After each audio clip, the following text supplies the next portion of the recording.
Quando eu era criança, eu não sabia onde que ficava o purgatório. Eu sabia que o céu era lá em cima, o inferno era lá embaixo e o purgatório. O purgatório era a terra. Eu falei, não, tem alguma coisa errada. Quando eu caí na cadeia, eu vi que lá era o purgatório.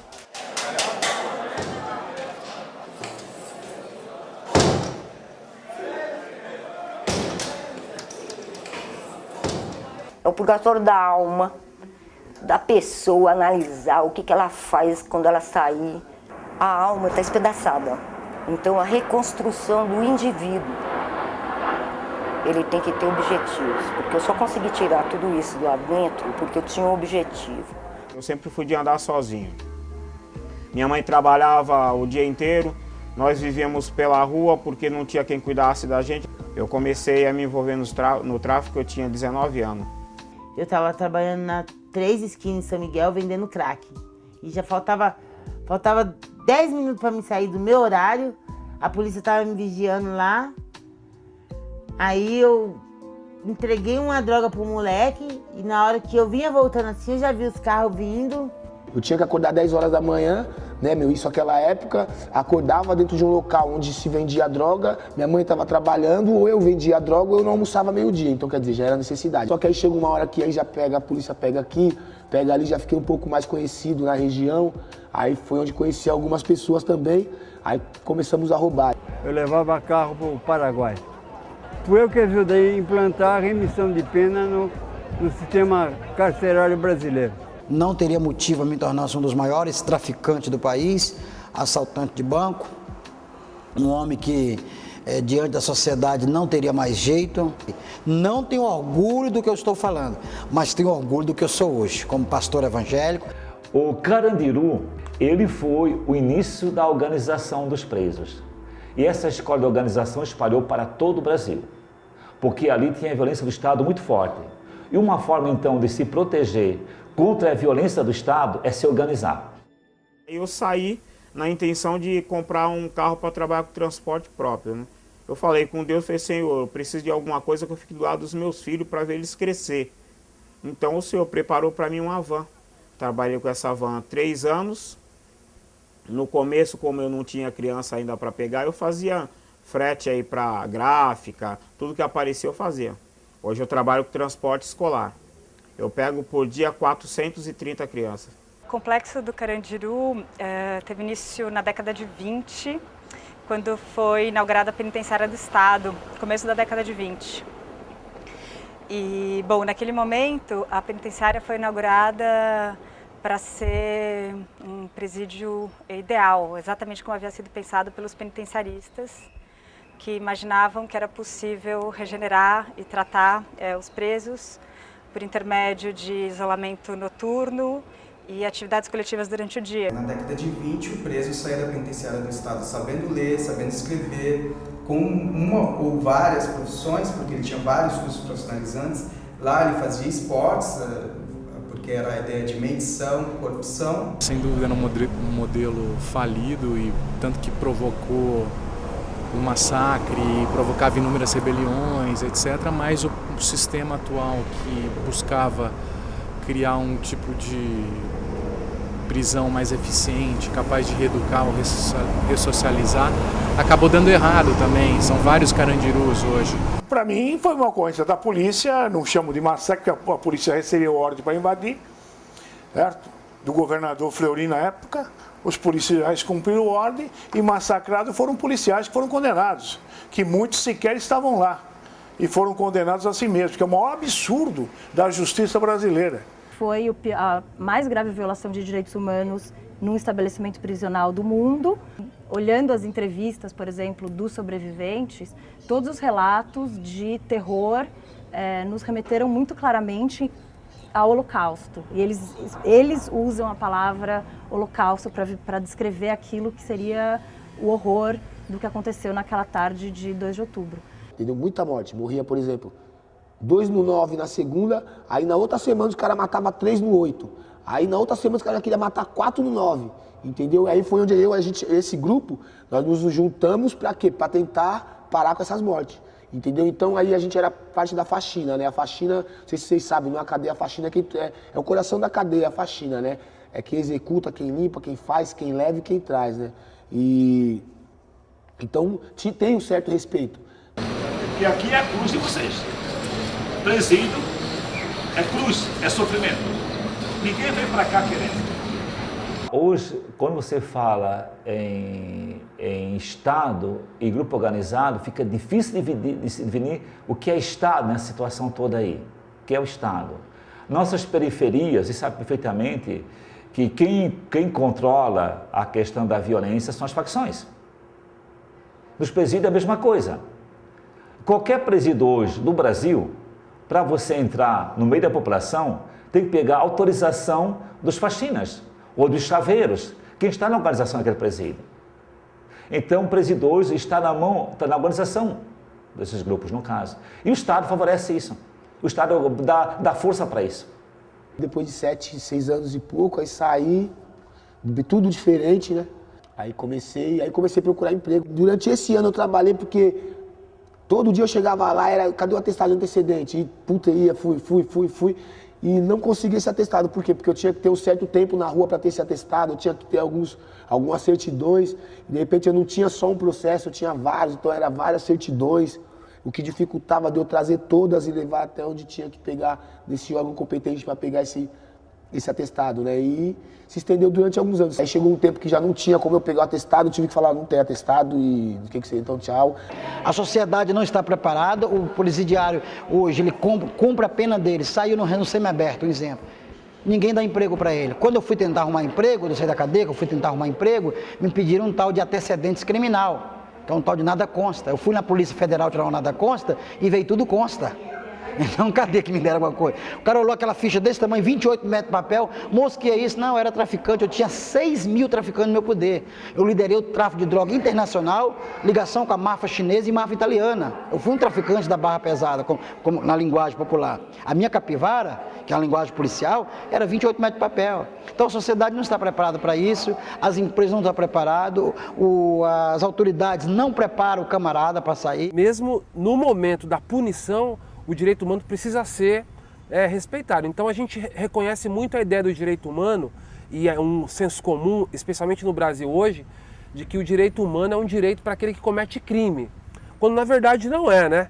O posto de saúde funcionando bem, a escola pública funcionando bem, o direito político e social sendo respeitado, isso tudo tem a ver com direitos humanos, porque impede a chegada no limite da violência. Os direitos humanos, eles não fazem nada. Eu já fui em enterro de dezenas de policiais, nunca vi ninguém deles lá. Eles só vão no enterro de bandido. Um grupo de pessoas que só criticam a polícia e só protege os bandidos. E a população sabe disso. Tudo que é para o bandido, eles são favoráveis. Tanto é que eu estou dizendo, eu nunca vi nenhum deles no enterro de um policial, nunca da assistência à família de um policial. Sempre eles estão lá do bandido. Tem bandido, eles estão lá.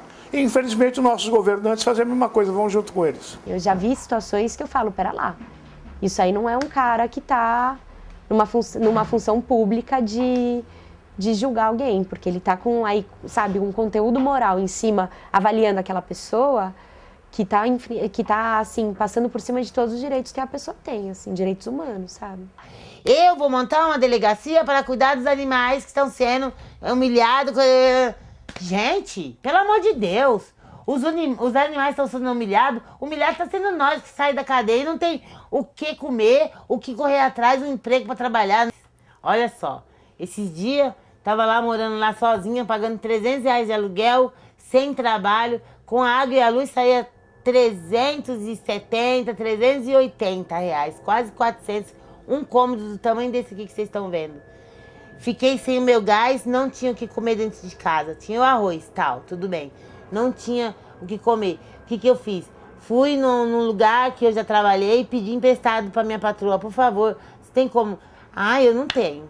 Fui de um lado, não tinha. Fui do lado, não tinha. O rapaz foi e me chamou para traficar.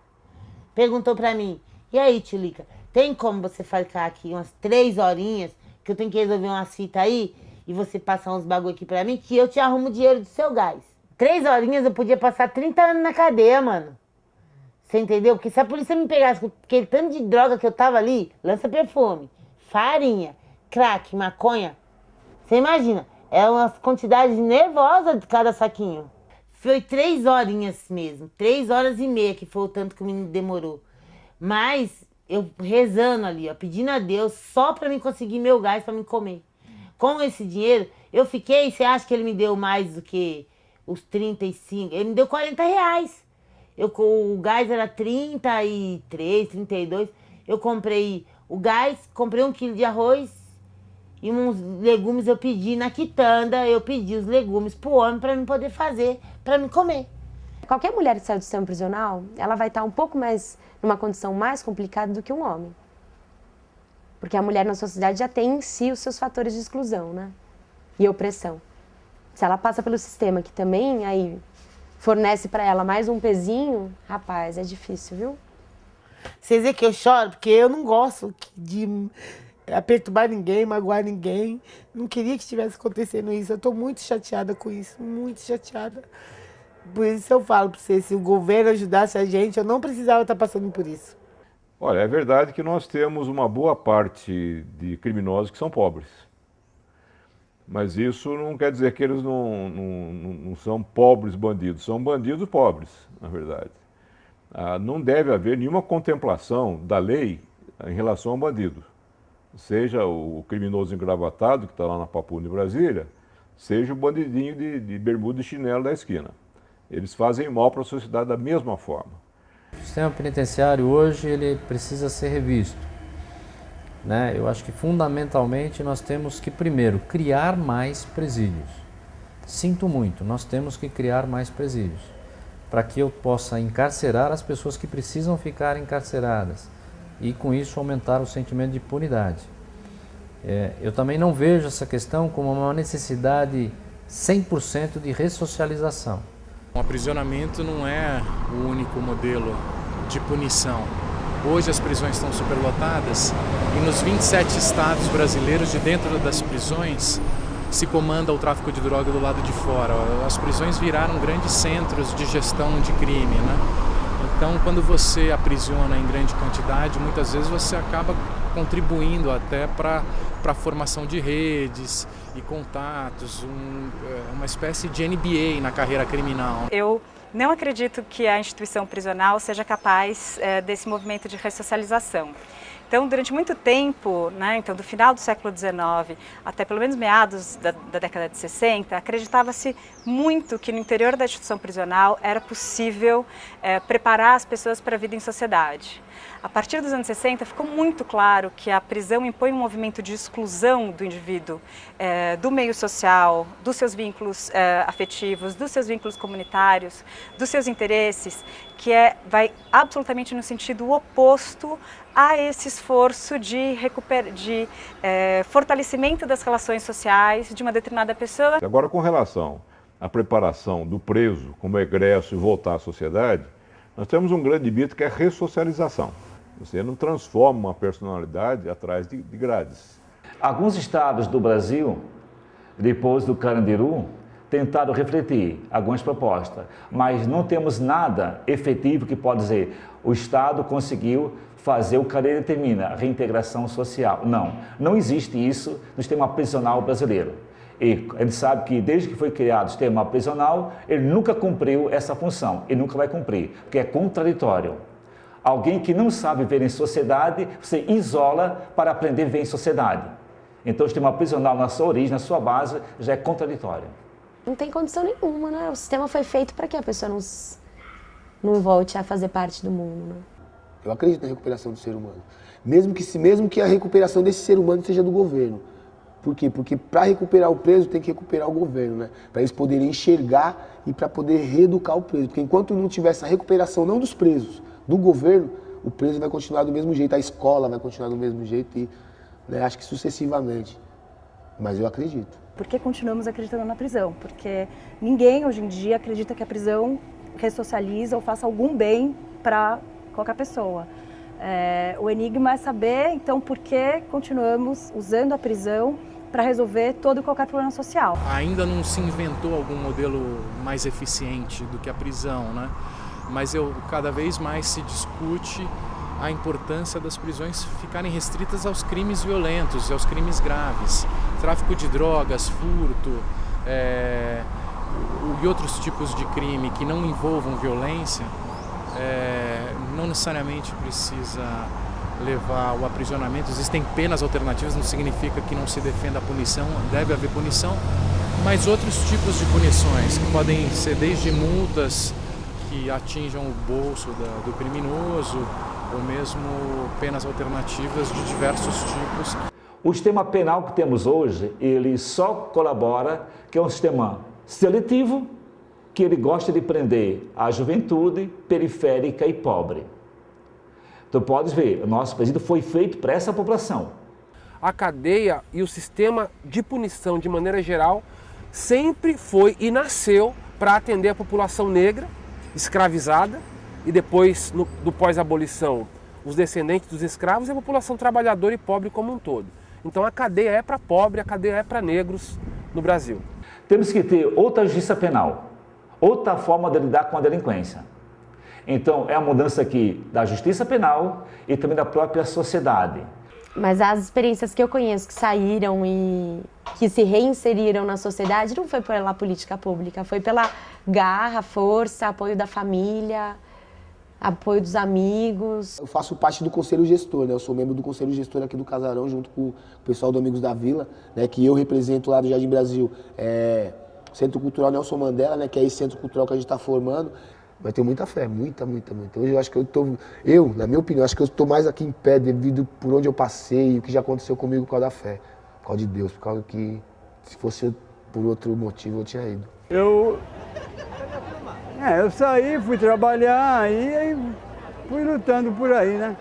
Já fui vendedor do baú, já vendi embalagem plástica, vendi saco de lixo e assim por diante. Eu nunca tive carteira registrada e sou aposentado. Nunca trabalhei para ninguém e sou aposentado.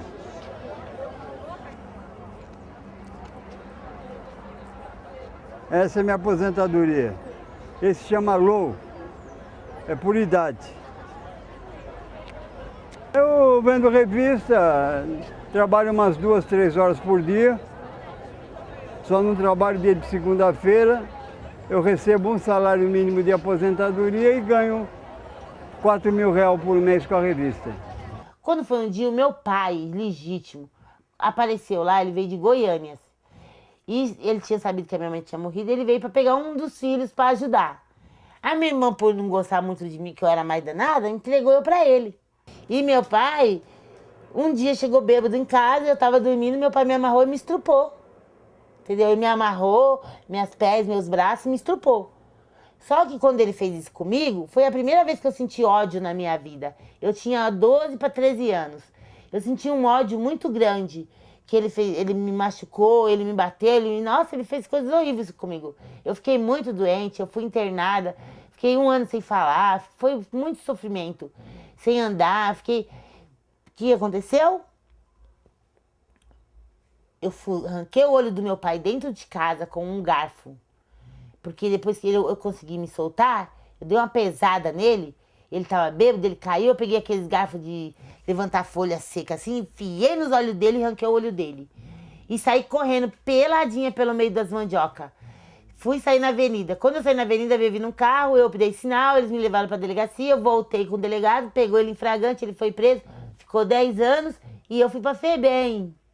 Tenho 2 filhos, uma menina que tem 34 e um filho que tem 40 anos. Primeiro que eu estou andando ainda, estou lutando dia a dia, né? E eles têm a vida deles, eu tenho a minha, não quero saber de nada, não me envolvo com eles. Eu estou imune a isso por causa do tempo que eu fiquei preso e ficava olhando, aguardando visita e não vim, entendeu? Então, já acabou isso daí para mim, acabou o sentimento de negócio de visita, não tem mais sentimento. A cadeia endurece muita pessoa. É isso. Quem está me ajudando é meu cunhado, minhas primas que eu faço faxina, que é a Jaqueline e a Vânia, lá de São Miguel Paulista, de Itaim Paulista. Elas que estão me ajudando, é mãe e filha. Eu faço faxina na casa das duas. Eu sou o ex-líder e um dos fundadores de uma facção do Rio de Janeiro conhecido como Comando Vermelho.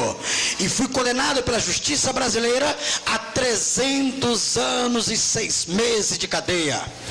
Condenado por um total de 76 assassinatos, 15 assaltos a bancos, tráfico de droga, formação de quadrilha e crime organizado. Trago no meu corpo 16 perfurações de bala e hoje sou livre para fazer a vontade de Deus. Aleluia! Você crê em milagre?